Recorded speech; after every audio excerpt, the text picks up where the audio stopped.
আপনার মাকে এই তিনটি কথা কখনো বলবেন না, নয়তো আপনাকে সারা জীবন কাঁদতে হবে। যদি আপনার মা আজও বেঁচে থাকেন তবে এই ভিডিওটি শেষ পর্যন্ত অবশ্যই দেখুন এবং কমেন্টে লিখুন আলহামদুলিল্লাহ। প্রথমত, মাকে বলা আপনি কিছু জানেন না। যখন মা কোনো পরামর্শ দেন তখন তাকে এটা বলবেন না যে আপনি কিছু জানেন না। মনে রাখবেন, যখন আপনি কথা বলতেও জানতেন না তখন তিনিই আপনাকে কথা বলা শিখিয়েছেন। দুনিয়ার সবচেয়ে বড় অভিজ্ঞতা যদি কারো কাছে থাকে তবে তা আপনার মায়ের কাছে আছে।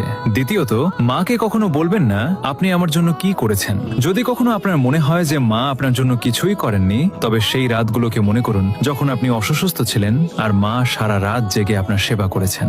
আপনার এক ফোঁটা চোখের জলে যদি কেউ সারা রাত না ঘুমিয়ে থাকে তবে তিনি কেবল মাই হন। তৃতীয়ত, আমাকে একা ছেড়ে দিন। রাগের মাথায় মাকে কখনো বলবেন না আমাকে একা ছেড়ে দিন, কারণ একদিন তিনি সত্যিই আপনাকে চিরদিনের জন্য একা ছেড়ে চলে যাবেন। তখন আপনি চাইবেন কেবল একবার তার সাথে কথা বলতে, কিন্তু তখন অনেক দেরি হয়ে যাবে। যদি আপনার মা বেঁচে থাকেন তবে